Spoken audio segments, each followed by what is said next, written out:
नमस्कार, मैं हूं रसिका पांडे और आप देख रहे हैं विस्तार न्यूज का खास कार्यक्रम लोकसभा। लोगों की सभा लगाने अलग अलग जगह पहुंच रहे हैं जहां जनता पूछती है अपने नेताओं से सवाल और हम पूछते हैं नेताओं से कि दावे और वादे तो आपने बड़े बड़े चुनाव से पहले किए थे, लेकिन उन दावे और वादे का क्या हुआ, क्योंकि चुनाव फिर ठीक सामने हैं और फिर अब दावे और वादे एक बार फिर देखने को मिल रहे हैं। तो देखिए, इस डिबेट की शुरुआत भी करेंगे, जनता से भी बात करेंगे, उनके जनप्रतिनिधियों से भी बात करेंगे, लेकिन भिंड की राजनीति को समझने के लिए ये रिपोर्ट देखिए।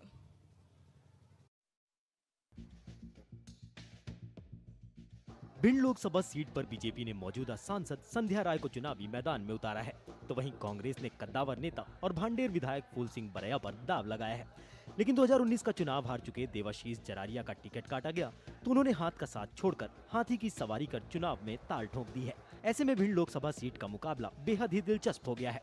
तीनों ही प्रत्याशी लोकसभा के मैदान में एड़ी चोटी का जोर लगा रहे हैं और पार्टी आलाकमान भी प्रत्याशियों की मेहनत को जाया नहीं होने देना चाहते हैं। यही वजह है कि कांग्रेस सांसद राहुल गांधी से लेकर प्रदेश के मुखिया सीएम मोहन यादव तक भिंड का दौरा कर चुके हैं।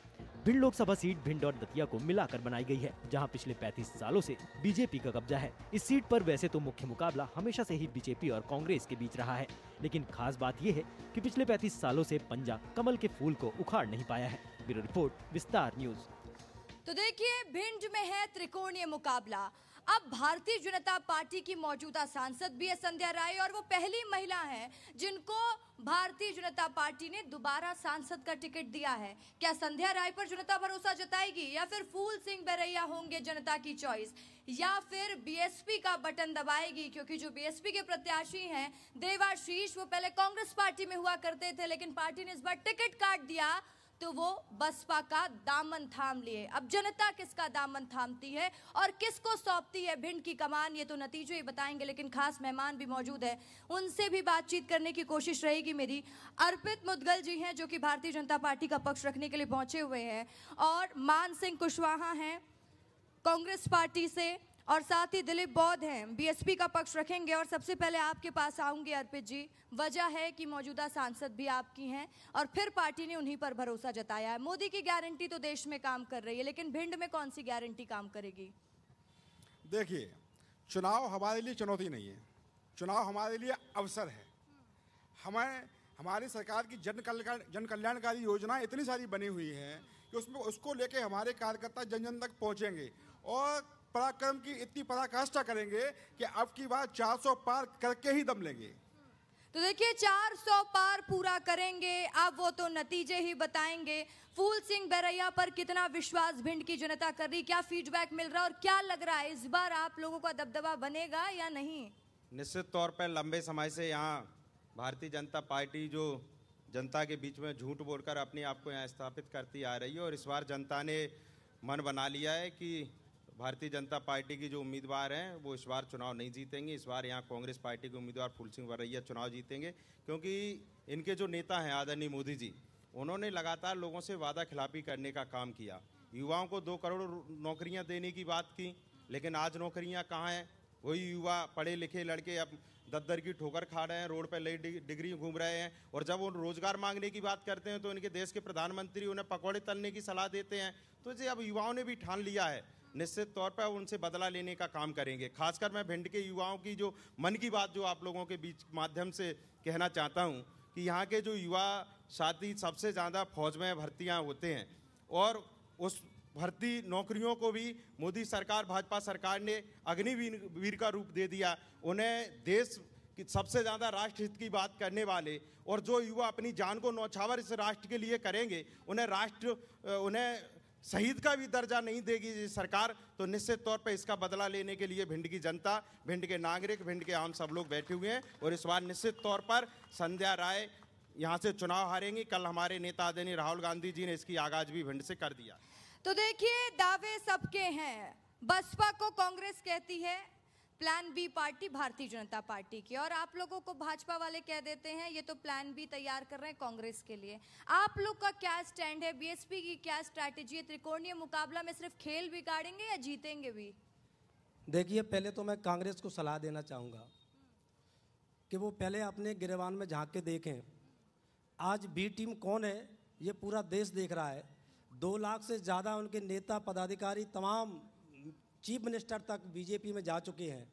और बीजेपी की अगर कोई पहली पसंद है कांग्रेसियों की तो बीजेपी है, और एक तरफा बीजेपी में वो लोग जाने। और आज जिस तरह से कांग्रेस ने सरेंडर किया है उससे आप इंडिया गठबंधन तो कहीं नज़र आ नहीं रहा है।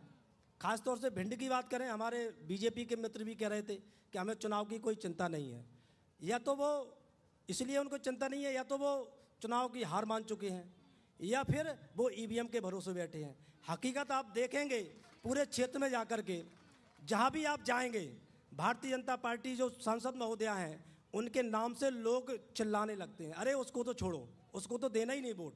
और जो कांग्रेस के जो महोदय हैं वो उनके बारे में कांग्रेस ही ये कहते हैं, ऐसा कोई सगा नहीं जिसको उन्होंने ठगा नहीं। एक भी ऐसी पार्टी नहीं होगी जहां जिस दल में भी रहे हैं उस दल का सत्यानाश किया है। 2023 में उन्होंने कांग्रेस के लोगों को भी धोखा देने का। और आपके जो कैंडिडेट है वो भी कांग्रेस का दामन छोड़ के ही आए हैं आप लोग के पास। देखिए, कांग्रेस की सोच हमेशा दलित विरोधी रही है। एक दलित युवा जब राजनीति में आगे बढ़ रहा था तो कांग्रेस ने उसकी राजनीति को ख़त्म करने के लिए उसको टिकट नहीं दिया, 5 साल उससे काम करवाया। और जब बहुजन समाज पार्टी में वो इसलिए वापस आया क्योंकि ये उनकी मूल पार्टी थी और वो बहुजन समाज पार्टी से ही। ठीक है, जनता से पूछते हैं कि क्या हुआ है भिंड की जनता के लिए काम। और महिलाओं के पास में पहले जाऊंगी, क्या देखती हैं आप, भिंड की तस्वीरें कितनी बदली? हम देखते हैं कि यहाँ पर सुरक्षा व्यवस्था की मांग बार बार महिलाएं करती हुई नजर आती है। क्या महिलाएं यहाँ सुरक्षित महसूस करती हैं? यहाँ पे महिलाएं सारी सुरक्षित है। मैं एक बात कहना चाहती हूँ फूल सिंह बरैया से, जिसने हम माताओं बहनों को एक कुत्ते के बराबर उन्होंने बयान दिया है।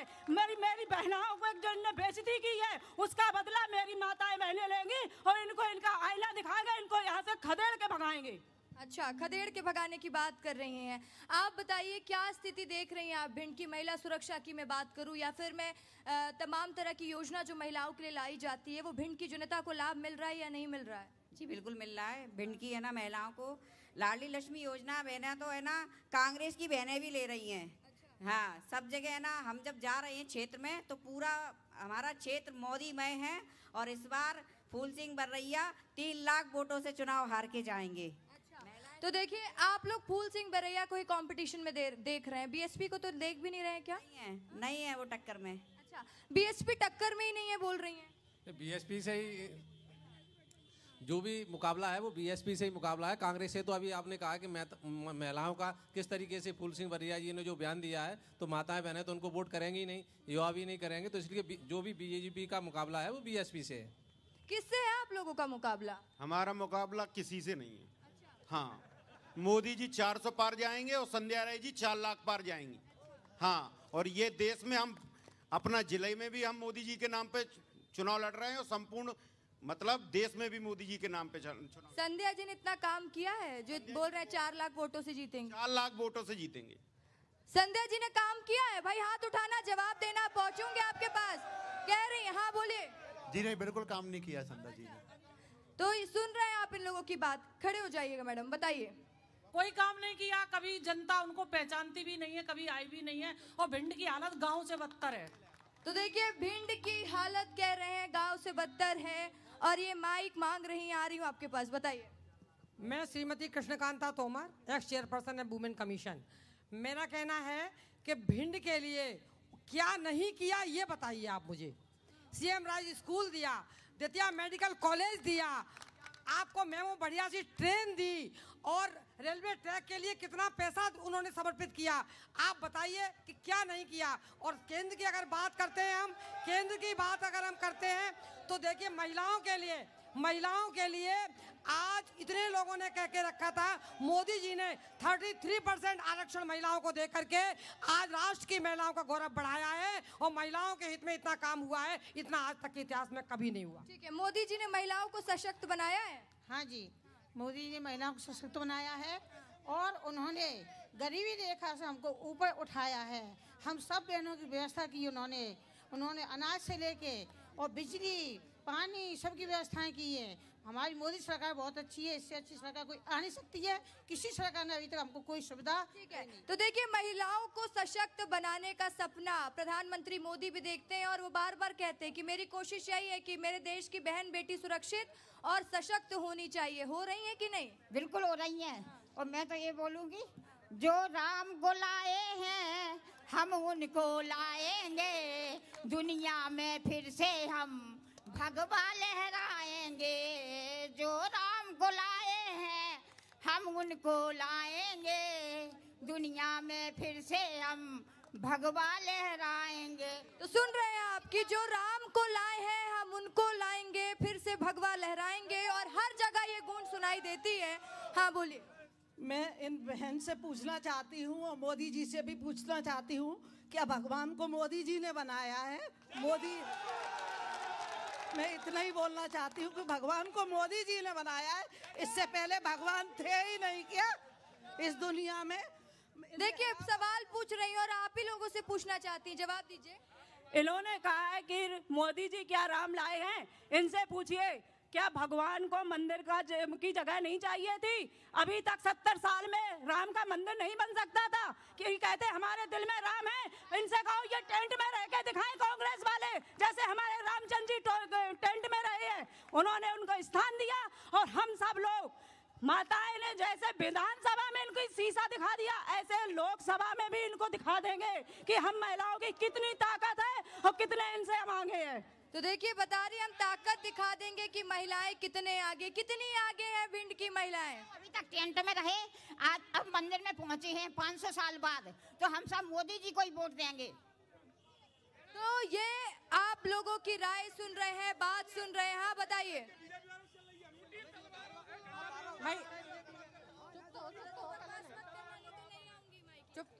हाँ बोलिए। भाई मैं तो ये पहली बार सुन रही हूँ कि जो राम को लाए हैं हम इनको लाएंगे। अभी तक तो हम ये सुनते थे कि हमें भगवान राम लाए हैं। पहली बार हम एक इंसान के मुंह से सुन रहे हैं जो राम को लाए हैं। ये तो बहुत बड़ी बात हो गई ना कि भगवान को लाने वाले भी इस दुनिया में पैदा हो गए। नहीं, भगवान दुनिया को लाते हैं लेकिन मोदी जी राम को लाए हैं। बहुत। तो आप सुन रहे हैं लोगों की बात। दादा क्या करते हो आप? क्या काम करते हो? मैं तो ये कहता हूँ, मैं तो ये कहता हूँ मोदी जी वास्तव में भगवान को नहीं लाए हैं। भगवान मोदी जी को लाए थे, हर जीव को लाए थे, चींटी से लेकर हाथी तक। कौन लाया? चींटी से लेकर हाथी तक भगवान लाया। मोदी कौन होती है? मोदी ने वचन दिया था, 0 पे खाते खुलवाए, बेवकूफ बनाया। मोदी जी धर्म के नाम के अलावा कहीं विकास नहीं करते हैं। राम मंदिर बनवाया है, कहते हैं कि जनता वेट कर रही थी और उसको मैंने पूरा किया है। मैडम प्लीज, राम मंदिर में इनके जूता नहीं पड़े, जूता। मैं कार सेवक हूँ। 9 दिन गिरफ्तार रहे फरुखाबाद जेल में, 3 दिन बासी पूड़ियाँ खाई। मोदी जी ने जलाते नहीं खाए अशोक सिंघल जी ने। ठीक है, और भी महिलाएं, उनसे भी बात करेंगे। आप बताइए किस तरह की स्थिति देखती हैं आप भिंड में? महिला सुरक्षा हमेशा से यहाँ पर एक समस्या रहा है। नहीं, महिला सुरक्षा में तो बहुत चूक रही है पूरा मध्य प्रदेश। मतलब भ्रष्टाचार और महिला के मामले में सबसे आगे है हिंदुस्तान में। पहले नंबर पे आता है जहाँ की छोटी छोटी बच्चियाँ, और उनको भी मतलब नहीं छोड़ा जाता है। और बात करते हैं ये कि मतलब राम की ये क्या बात करेंगे, क्या कल्पना करेंगे? राम देखे हैं इन्होंने कि राम क्या है? राम ने हमको लाए, पब्लिक को लाए पूरी को राम। यहाँ पर बात राम मंदिर की हो रही है, राम मंदिर की हो रही है कि जनता जिसका इंतजार कर रही थी वो पूरा हुआ। हाँ, मैं 20 साल पहले गई थी अयोध्या, तब राम मंदिर पूरा बना हुआ रखा हुआ था 20 एकड़ में। 20 साल पहले ही बन गया था? ये कब बना, मैं क्यों नहीं देख पाई? मंदिर नहीं, उनका जो मटेरियल जो लगाया है वो बना रखा था। सिर्फ उसका कोर्ट का इंतजार कर रहे थे कि कोर्ट से फैसला हो तो हम 2 दिन में बना देंगे। ठीक है, क्या कह रहे थे भाई साहब आप?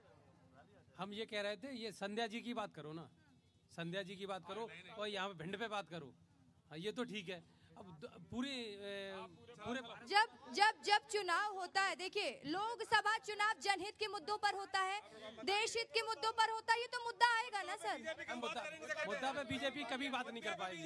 बीजेपी मुद्दे पे बीजेपी कभी बात कर ही नहीं सकती।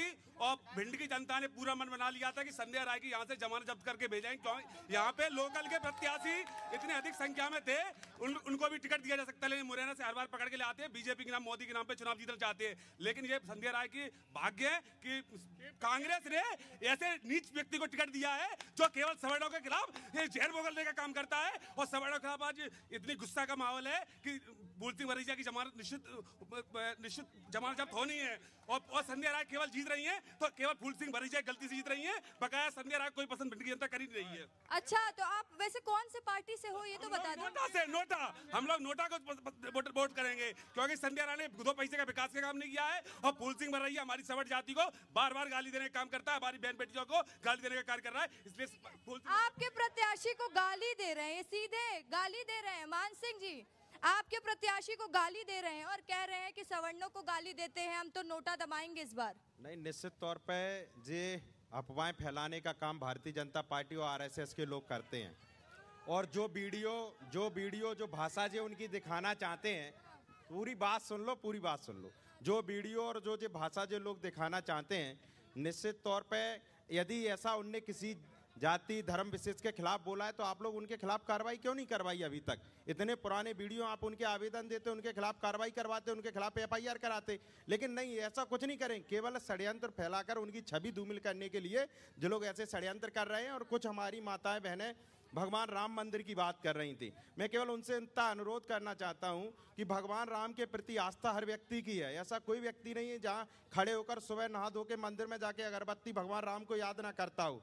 लेकिन भगवान राम में तुम आपदा में अवसर ढूंढने का काम जो भारतीय जनता पार्टी हमेशा करती रही, वही रूप जो लोग कर रहे हैं। भगवान राम का उपयोग राजनीति में कर रहे हैं, धर्म का उपयोग राजनीति में कर रहे हैं केवल अपने फायदे के लिए। और इसी राजनीति में आप लोगों को बड़ा नुकसान भी हुआ है। मेरा निवेदन ये है कि आज जरूरत इन बातों पे है कि युवाओं को रोजगार जो सरकार कितना दे पाई। महंगाई जो 400 रुपए का सिलेंडर था, इनके भाजपा के तमाम नेता सर पे रखकर घूमते थे, आज वही सिलेंडर 1000 रुपए का हो गया है। उस पर जो कोई बात नहीं करना चाहते। किसानों की आय दुगनी करेंगे, लोगों के खाते में 15 लाख रुपए भेजेंगे। ये तमाम मुद्दे कहाँ चले गए? जब मोदी जी ने जो जनता से वादा खिलाफी करने का काम किया था, यहाँ तमाम युवा साथी बैठे हैं। आप चाहते हो यदि यहाँ के युवाओं का भविष्य सुरक्षित रहे, अग्निवीर जैसी योजना को यदि खत्म किया जाए, महिलाओं को यदि सम्मान मिले, तो निश्चित तौर पर कांग्रेस पार्टी लोकतंत्र के हित में, कांग्रेस पार्टी संविधान के हित में और कांग्रेस पार्टी भिंड दतिया के लोगों के हित में जो काम करने जा रही है, उसमें आप सब लोग सहयोग और योगदान। देखिए, आपसे सवाल पूछे, आप उसका जवाब दीजिए। प्रचार मत करिए टीवी में। देखिए, हम प्रचार करने नहीं। ये बताइए, अब आपसे यही पूछूं, क्या हुआ तेरा वादा, वो कसम, वो इरादा? जनता कह रही सुरक्षा व्यवस्था यहाँ पर अभी भी दुरुस्त नहीं है। भारतीय जनता पार्टी कहती है हमारी यही कोशिश है। कहाँ चूक रहे हैं सर? चूक कहीं नहीं हो रही। हमें तो हंसी ये आ रही है, कांग्रेस के लोग कह रहे हैं कि राम सेतु और राम भगवान का अस्तित्व दिखाने वाली कांग्रेस आज राम के गुणगान कर रही है। आज ये राम का नाम जप रहे हैं, आज ये कह रहे हैं राम राम राम। अरे भाई क्यों? क्या हुआ? ऐसा क्या हुआ? 500 वर्ष का अनवरत चलने वाला संघर्ष है ये। 500 वर्ष से संघर्ष चल रहा है। और आज जाके 2014 की जब सरकार बनी, तब जाके 2023-24 में ये फैसला आ पाता है कि भगवान श्री राम टेंट से हटके मंदिर में स्थापित होंगे। तो इसकी दोषी कौन है? इसकी दोषी है कांग्रेस। इस कांग्रेस को लोग सबक सिखाएंगे और जमीन में गाड़ कर दफन कर देंगे। और भारतीय जनता पार्टी 370 पार करेगी और एनडीए की सरकार 400 पार करके पूर्ण बहुमत से इस लोकसभा में विजयी बनेगी। तो आप लोगों की बात भी सुन रहे थे और आपने सुना कि बीजेपी कह रही है कि हमारा मुकाबला तो कांग्रेस से है भी, लेकिन बीएसपी तो कहीं नहीं है दूर दूर तक। देखिए, कांग्रेस और बीजेपी ये एक ही सिक्के के दो पहलू है। और ये पूरे क्षेत्र और लोकसभा क्षेत्र की पूरी जनता ये जान चुकी है कि दोनों जो प्रत्याशी हैं, इनके पास पहली बात तो कांग्रेस और बीजेपी के पास कोई मुद्दा नहीं बचा। जब बीजेपी चुनाव हारती दिखती है तो राम मंदिर का मुद्दा उठाती है, हिंदुत्व का मुद्दा उठाती है, और कांग्रेस एक संविधान का मुद्दा बना करके लोगों को गुमराह करने की कोशिश करती है। जबकि हकीकत में अगर संविधान को सबसे कमजोर करने का काम किया तो किसी कांग्रेस ने किया है। जिस संविधान को बाबा साहब जैसे मसीहा ने अपने घर परिवार के साथ साथ लोगों की कुर्बानियां देके उस संविधान लिखा, उस संविधान सभा में जाने से अगर रोकने वाली कोई है तो कांग्रेस एंड कंपनी के लोग हैं। तो ये कांग्रेस के लोग के पास कुछ नहीं है, सिर्फ संविधान का नाम लेकर के बीजेपी के लोग हिंदुत्व का नाम लेकर के लोगों को गुमराह करके वोट लेने की आड़ में। हकीकत ये है, आज अब हमारे युवा साथी कह रहे थे कि बीजेपी को हम वोट नहीं देना चाहते, कांग्रेस के जो महाशय हैं उनकी बात भाषा शैली आप हमारी महिलाओं से सुन ही लिया है। तो इस बार तीसरे विकल्प के रूप में बहुजन समाज पार्टी को लोग देख रहे हैं और इस बार दिल्ली हाथी जाएगा, कोई नहीं रोक पाएगा। तो देखिए, दिल्ली हाथी जाएगा। जब जब आप बात रख रहे हैं, आप कांग्रेस को ज्यादा घेर रहे हैं और बीजेपी को कम घेर रहे हैं, मैं नोटिस कर रही हूँ। तो मैं भी मान लूं क्या यहाँ पर भी प्लान बी की तरह काम कर रही है बीएसपी? देखिए, हो सकता है आपको सुनने या समझने में कोई त्रुटि हुई हो। नहीं, मुझे सुननाई भी प्रॉपर देता है और समझ भी अच्छे से आता है। मैं कांग्रेस की इसलिए बात कर रहा हूँ क्योंकि बाबा साहब के नाम पर लोगों को गुमराह कांग्रेस करती है, संविधान के नाम पर बाबा साहब के संविधान के नाम पर कांग्रेस गुमराह करती है। बीजेपी तो दलितों और पिछड़ों की है ही। सबसे ज़्यादा अगर कोई नुकसान करने वाला अगर कोई दल इस देश में है, सबसे ज़्यादा संविधान को अगर ख़त्म करने का काम अगर किया कांग्रेस के बाद तो भारतीय जनता पार्टी ने किया है। तो ये दोनों लोग एक ही सिक्के के दोनों पहलू हैं। दोनों लोगों से देश को खतरा है, दोनों लोगों से संविधान को खतरा है। बहुजन समाज पार्टी पूछते हैं किससे है, किसको खतरा? और जनता एक बार हाथ उठा ले जो किसी पार्टी से ना हो। मैं उनके पास आऊंगी पहले और बात करूंगी और फिर मैं पूछूंगी पार्टी प्रेरित लोगों से। हाँ बताइए। बताओ। मैं तो लोकल मुद्दे पे बात करूंगा कि 1984 में मालनपुर की स्थापना हुई। 300 कंपनियां 2000 तक यहाँ थी, जो यहाँ पे 18 से 20 हज़ार लोगों को, माइक बंद हो गया, 18 से 20 हज़ार लोगों को रोजगार देती थी। बीजेपी गवर्नमेंट 2003 में आई, 24 चल रही है, 185 कंपनियां बंद हो चुकी हैं। ये बता दें कि 20 साल से सत्ता में रहने के बाद इतनी कंपनियां बंद क्यों हुई और भिंड के लोग बेरोजगार क्यों हुए? ठीक है अर्पित जी, सवाल सुन लीजिए, जवाब देना पड़ेगा। हाँ, मैं मजदूर यूनियन से हूँ। ये आपने बोला कि जी कौन सी, पहली बात तो ये भिंड में क्या है, शासन है नहीं और कोई नेता नहीं है। क्यों मनमानी चलता है? हर मुद्दे में मजदूर को आगे लेके उसका ही विरोध किया जाता है। बच्चियों के जो सिर में कार्ड बने हुए थे उनको भी निरस्त करवा दिए। ये क्या है? ठीक है, ये क्या है? किससे है आपका सवाल? कौन सी पार्टी से? मैं बीजेपी से। ठीक है, तैयार रहिएगा, जवाब दीजिएगा। हाँ, आप क्या करते हैं दादा? हम तो पेंशन मिल रही है। पेंशन मिल रही है। और जो प्रधानमंत्री कहते हैं कि बुजुर्गों को पेंशन दे रहा हूँ, किसानों को राशि मिल रही है, सब मिलता है यहाँ पर? तो सरकारी कर्मचारी है। हमको बाकी ठीक है। किसका माहौल लग रहा है इस बार? हमें तो किसी का ही नहीं लग रहा जी बात। अच्छा, किसी का नहीं। देश में किसका माहौल लग रहा? देश में कांग्रेस को। अच्छा, आप बताइए। बीजेपी का। बिल्कुल। क्या किया है बीजेपी ने ऐसा? यहाँ सबसे बड़ा मुद्दा जो है बीजेपी का वो है धारा 370। क्या भिंड मुरैना के सबसे ज़्यादा जो लोग हैं, युवा हैं, सेना में हैं। सेना के हाथ कांग्रेस ने इस बुरी तरीके से बांध रखे थे कि वहाँ पत्थरबाज जूते मारते थे। इन्हें विरोध करने का अधिकार नहीं। तो आपने सुना जनता क्या कह रही है और इसके सवालों के जवाब भी मैं इनके नेताओं से लूंगी।